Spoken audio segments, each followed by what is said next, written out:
Hey guys, sorry about the mess and the bad singing you'll hear. This is what I wanted to say.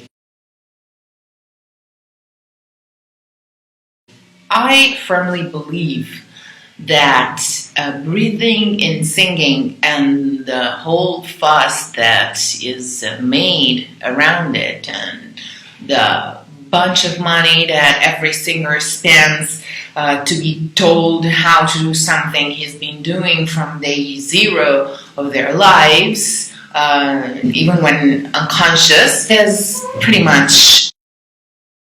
I think, first of all, that this is due fundamentally to an ignorance of how the instrument voice works, because in 2018 I still hear people speaking about where they send their air, which always leads me to the most unpleasant thoughts. And truth is, the resonators are not activated by the air. The volume of the voice of a singer does not depend at all from the capacity of their lungs, because think of how big the lung of a nightingale is and how powerful his sound, or a newborn baby. And how powerful they say, oh no, but that's because newborn babies have a better appoggio. No, newborn babies have a deeper need to be helped, and that's what gives their voice such an energy. It's not a matter of how they do the appoggio or they use their diaphragm. They use their diaphragm accordingly with the desperate need to be fed and protected and changed. What gives power to their voice is their helplessness. So our resonators are not activated by the breath. The voice is an instrument that I would define a corda fiatata. Is a string instrument, but activated by the breath. That's partly by the breath. The breath works on the chord as the bow works on the chord of a string instrument, of a violin, for example. So the vocal cords are partly activated by the breath, are moved by the breath, but not just the breath, because they are also pulled by something that's not the breath. And that's everything the breath has to do with singing. Nothing else. That's it. Period. So the breath has to be so delicate to gently move the cords and make them vibrate without pulling them apart, as it happens in many bad singers, that they push so badly that the breath tends to separate the cords, that the cartilages have to pull back even stronger to keep together. So there are things that work one against another. The flow of the air that activates our vocal cords, that are just two membranes, two folds of the membrane that covers the inner part of the larynx. So the two pieces of, two microscopic pieces of flesh. How hard can it be moving them? How much breath does it take to move them, to activate them? What we need is in fact very little breath, which is very hard. It is really hard to use very little breath to sing. It is possibly the hardest thing. Also because in order to really obtain a resonance, we do not need air, but we do need resonators. How are resonators activated? Exactly like this. Exactly like in this instrument here. The air is a conductor of vibrations, of course, that's fine. But in this instrument, the passing of vibrations happens via solid, okay? Via wood. In our body, it happens via bones.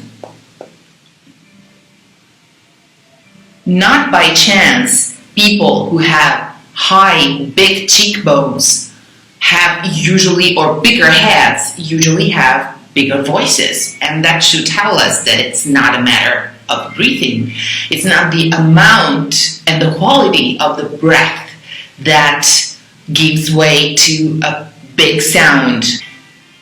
It's weird to think, but the appoggio and the sostegno have nothing to do with breathing. Breathing is something we always do. I'm doing right now, and if I tried and focus on my breathing right now, I would probably stop speaking. Breath is made not to be thought about. Breath has to be completely, always, at all time, unconscious. Even when we're speaking, now I didn't take a breath, and I could be going on speaking if I wanted to, if I had the intention to, for a very, very, very long time, if I really wanted to make my point. And in singing, that helps. That helps because it gives expression to what we're saying. Even running out of breath gives an expression to what we're saying, and that's why we need to respect the legature and everything that's written, because usually the composer has thought of that if he was a good composer. So my point is that air is really not necessary. Resonators are necessary. How do we activate resonators? We do activate them with what Tomatis used to call the listening posture. When we're singing, if we are in the right posture, which is the right posture to listen to that very sound we are singing in the very language we are singing in, and it varies. Our ears are like antennas, and languages pass through very different frequencies bands, and it's been proven that our ear literally moves to catch the waves it needs to catch. And it moves, it orientates itself differently when we switch to one language to another. So the right posture to sing is the right posture to listen the sound we're singing in the language we're singing it in the best possible way. When we are in that posture, that's when our resonators work best. The fact that in order to make the appoggio and sostegno happen, we need a specific professional singing posture has nothing to do with breathing. Has nothing to do with the action of breathing and with the oxygen intake of our body. In fact, singers are the people who should need as little breath as possible. We know by by a lot of experiments that are made by magicians and by yogin that a human being can survive without breathing for several minutes. I'm not saying that that's what a singer should be able to do, God forbid, but I'm saying that starting to think that we need to breathe, we need to sing with as little breath as possible, as little breath intake as possible, also leads to a capability to relax and to stay calm that makes us use the breath till the very last drop, and it makes us calm enough so the muscles are relaxed, and we do not need that much oxygen intake. What is the breath for a singer? The breath is an occasion to refresh one's posture, because the posture we need to keep at all times to sing is in fact unnatural, because we need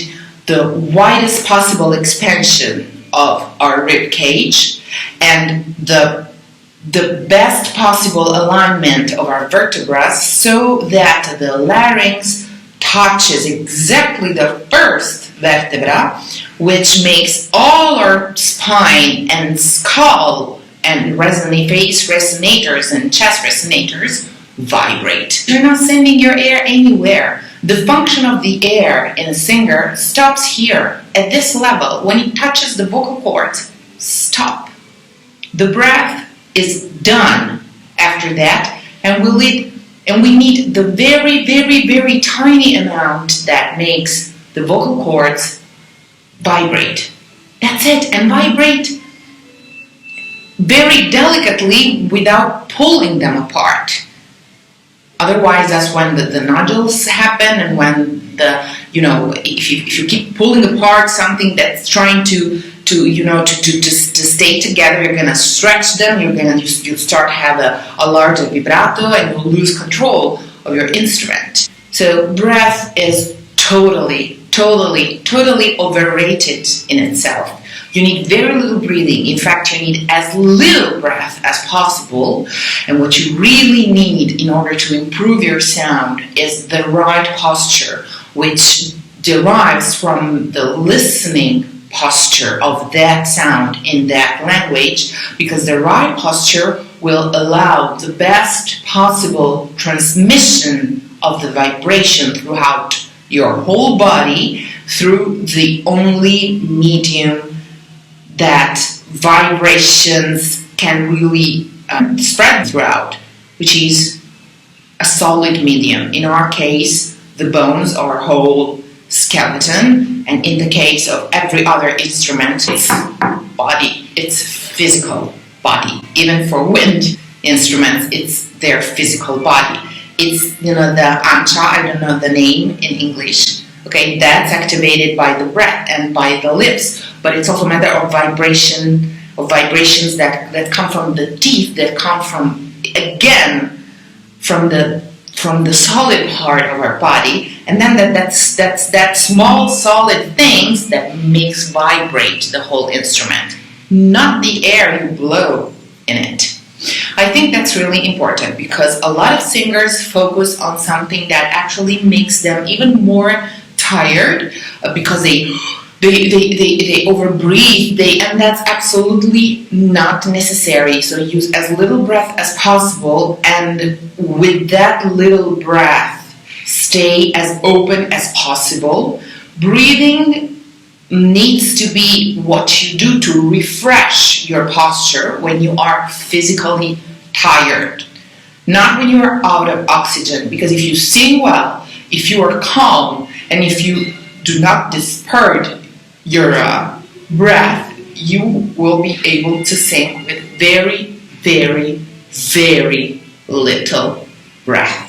I strongly advise Alfredo Matisse, The Ear and the Voice, which is the Bible on this. I've been speaking for 15 minutes now in front of the camera, and I have no idea when I took a breath. And the only need you need the breath, to take a breath for, is for a dramatic expression and to refresh your muscles, refresh your posture. You should never ever be aware of when you're breathing and how much you're breathing. That's it.